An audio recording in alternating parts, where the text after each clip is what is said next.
મિત્રો, મારા લગ્નને ફક્ત 15 દિવસ જ થયા હતા કે મારા પતિનું અવસાન થઈ ગયું અને હું વિધવા થઈ ગઈ.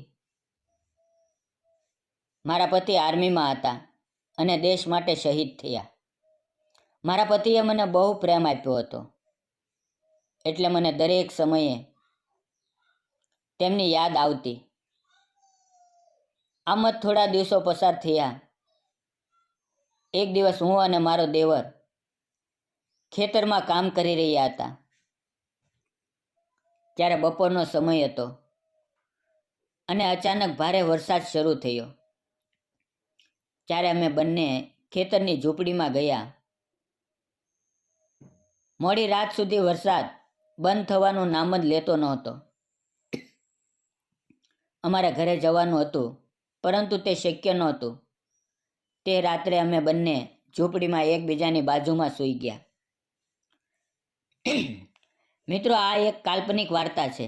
પરિવાર અને સમાજને સંદેશ આપવાનો હેતુ છે કે મુશ્કેલ સમયમાં સહારો આપવો જોઈએ.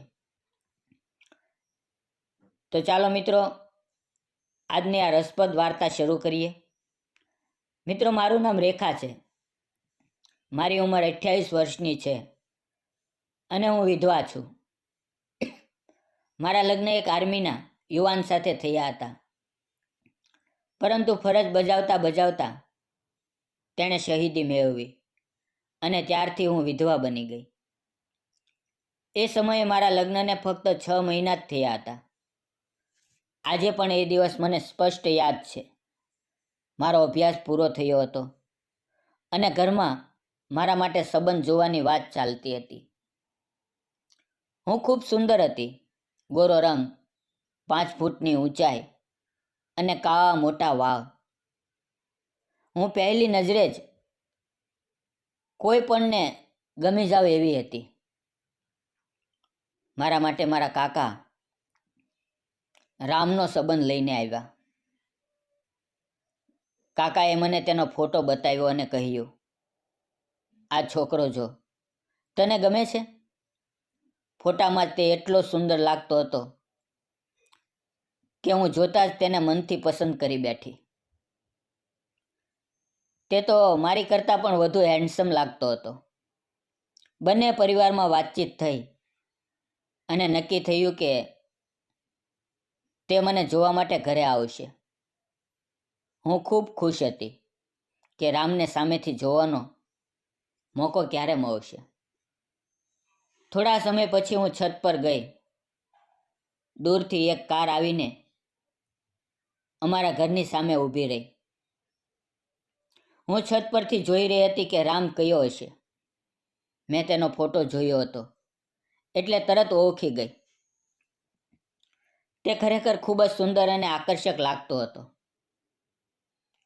બધા મહેમાનો ઘરમાં આવી ગયા અને હું છત પરથી નીચે આવીને મારા રૂમમાં ગઈ અને પછી તૈયાર થવા લાગી. થોડી વાર પછી માએ મને બોલાવી. હું રસોડામાં ગઈ તો માએ ચાના કપ ભરીને ટ્રે તૈયાર રાખી હતી અને મારી માએ કહ્યું કે બધાને ચા આપી આવ. હું ધીમે ધીમે ચા આપવા ગઈ. જ્યારે રામ સુધી પહોંચી ત્યારે અમારી નજરો મળી. મારે તેને નજીકથી જોવાની ઈચ્છા હતી. મેં તેની આંખોમાં જોયું. અમારી બંનેની આંખોમાં એક ચમક હતી. તેણે મને જોઈને હળવી સ્મિત આપી અને બસ મને જ જોઈ રહ્યો. તે એટલો ખોવાઈ ગયો કે ચા લેવાનું પણ ભૂલી ગયો. ત્યારે તેની માએ કહ્યું, દીકરા, પહેલાં ચા તો લે, પછી જોઈ લેજે. બધા લોકો જોરથી હસ્યા અને ઘરમાં આનંદનું વાતાવરણ થઈ ગયું અને હું પણ શરમાઈ ગઈ. ધીરે ધીરે વાતચીત થઈ અને રામને પણ હું ગમી ગઈ હતી. થોડા સમય પછી મને પાટે બેસાડવામાં આવી. થોડી વિધિ થઈ અને બંને પરિવારોએ લગ્ન માટે હા કરી દીધી. મારા ઘરના લોકો ખૂબ ખુશ હતા. તેમણે નક્કી કર્યું કે લગ્ન ધામધૂમથી જ કરવાના છે. રામે 2 મહિનાની રજા લીધી હતી, કારણ કે તે આર્મીમાં સૈનિક હતો. ધીમે ધીમે લગ્નનો દિવસ નજીક આવવા લાગ્યો. તે સમયે મારી પાસે મોબાઈલ નહોતો. લગ્નના 15 દિવસ પહેલાં રામે તેના નાના ભાઈને મોબાઈલ લઈને મારી પાસે મોકલ્યો. તેનો નાનો ભાઈ પણ એટલો સ્માર્ટ અને હેન્ડસમ હતો. મને મોબાઈલ મળ્યો અને થોડા સમય પછી જ રામનો ફોન આવ્યો. પછી અમે કલાકો સુધી ફોન પર અને વિડીયો કોલ પર વાતો કરતા. ધીમે ધીમે અમારી વાતો વધી અને પ્રેમ વધુ ગાઢ બનતો ગયો. લગ્નની તારીખ આવી અને અંતે અમારા શાનદાર રીતે લગ્ન થઈ ગયા. હું ઘરેથી વિદાય લેતી વખતે ખૂબ જ રડી. સાસરિયામાં પહોંચ્યા પછી દેવ દર્શન થયા. અમારી પહેલી રાત ખૂબ જ ખુશાલ હતી. અમે લાંબા સમય સુધી વાતો કરી. આમ 5-6 દિવસ ચાલ્યું. પછી અચાનક રામને કોલ આવ્યો કે તેને તાત્કાલિક કાશ્મીર જવું પડશે. અમારા લગ્નને મુશ્કેલીથી 4-5 દિવસ જ થયા હતા અને હવે અમારે એકબીજાને છોડવું પડ્યું. રામ ફરજ બજાવવા ગયો. જતા સમયે તેનું મુખ જોઈને હું રડી પડી. તે દરરોજ ફોન કરતો અને અમારી વાતો ચાલતી રહેતી. પરંતુ થોડા દિવસોમાં જ ખબર આવી કે તે આતંકીઓ સાથે મુઠભેડમાં શહીદ થઈ ગયો. આ સમાચાર સાંભળીને હું તૂટી પડી. મારા લગ્નને ફક્ત 10-15 દિવસ જ થયા હતા અને આ સમયે આવી દુઃખદ ઘટના થઈ ગઈ. હું સતત રડી રહી હતી. મારા સાસુ સસરા મને સમજાવતા રહ્યા, પણ હું સંભાળી શકતી નહોતી. ધીમે ધીમે દિવસો પસાર થતા ગયા. મારો દેવર શ્યામ મારી હાલત જોઈને દુઃખ થતું. તે મને હસાવવાનો પ્રયત્ન કરતો. મારા માતા પિતા મને થોડા દિવસ માટે ઘરે લઈ ગયા. ત્યારે પણ હું ઉદાસ જ રહેતી. મારા સાસુ સસરા મને સમજાવતા કે જો હું બીજા લગ્ન કરવા ઈચ્છું તો કરી શકું છું. તેમની વાત સાંભળીને મને સહારો મળતો અને હું પાછી સાસરિયામાં આવી ગઈ. 1 વર્ષ પછી હું થોડું સંભાળી ગઈ અને ધીમે ધીમે ખેતરમાં કામ કરવા લાગી. મારો દિયર શ્યામ ખેતરમાં મને બધું શીખવતો. ધીમે ધીમે અમારી વચ્ચે મિત્રતા વધવા લાગી. એક દિવસ અમે ખેતરમાં હતા અને અચાનક વરસાદ આવી ગયો. અમે દોડીને ઝૂંપડીમાં ગયા. મારા કપડાં ભીંજાઈ ગયા હતા. ત્યારે શ્યામ બહાર ઊભો રહ્યો, જેથી હું આરામથી કપડાં બદલી શકું.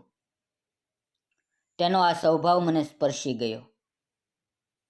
પછી તેણે પણ કપડાં બદલ્યા અને અમે બંને વરસાદ બંધ થવાની રાહ જોતા રહ્યા. પણ વરસાદ બંધ થયો નહીં, એટલે રાત્રે અમારે ત્યાં જ રહેવું પડ્યું. અમે ઝૂંપડીમાં થોડી આગ સળગાવી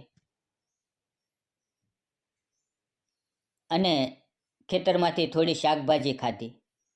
રાત્રે અમે બંને એક ચટાઈ પર સૂઈ ગયા. શ્યામ એકદમ ઈમાનદાર હતો. તેને મારા પ્રત્યે કોઈ ખોટો વિચાર નહોતો, પરંતુ હું તેની તરફ આકર્ષિત થવા લાગી હતી. તે મને મારા પતિ રામની યાદ અપાવતો. મારા રડવાનો અવાજ સાંભળી અને તે જાગી ગયો. તેણે મને સમજાવ્યું. સવારે અમે ઘરે પાછા આવ્યા. થોડા દિવસ અમે એકબીજાથી વાત ન કરી. પરંતુ પછી એક દિવસ તેણે મને કહ્યું કે હું તેને ગમવા લાગી છું અને તે મને પ્રેમ કરે છે. મારી આંખોમાં આંસુ આવી ગયા. મેં તેને ગળે લગાડી લીધો અને ખૂબ રડી. થોડા સમય પછી અમે બંનેએ અમારા સાસુ સસરાને વાત કરી. શરૂઆતમાં તેઓ આશ્ચર્યમાં પડી ગયા, પરંતુ પછી તેણે પણ સ્વીકારી લીધું અને પછી અમારા ધામધૂમથી લગ્ન થઈ ગયા.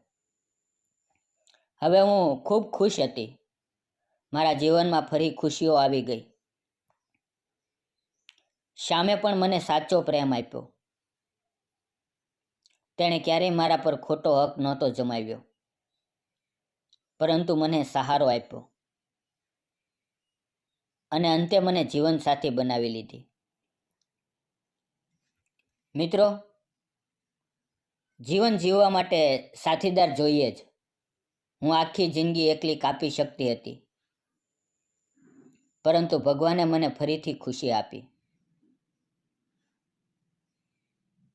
મિત્રો, મેં જે કર્યું તે તમને સાચું લાગ્યું કે ખોટું? અને તમે હોત તો શું કરત? કોમેન્ટમાં જરૂર લખજો. જો તમને મારી આ પ્રેમ કહાની ગમી હોય તો ચેનલને લાઈક, શેર અને સબસ્ક્રાઈબ કરવાનું ભૂલશો નહીં. ફરી મળશું આવતીકાલે એક નવી વાર્તાની અંદર. ત્યાં સુધી આવજો અને વિડીયો પૂરેપૂરો જોવા બદલ આપ સૌ મિત્રોનો દિલથી ધન્યવાદ. ફરી મળીએ છીએ મિત્રો આવતીકાલે એક નવી વાર્તાની અંદર. ત્યાં સુધી આવો અને જતાં જતાં એક કોમેન્ટ જરૂર કરો. ધન્યવાદ મિત્રો.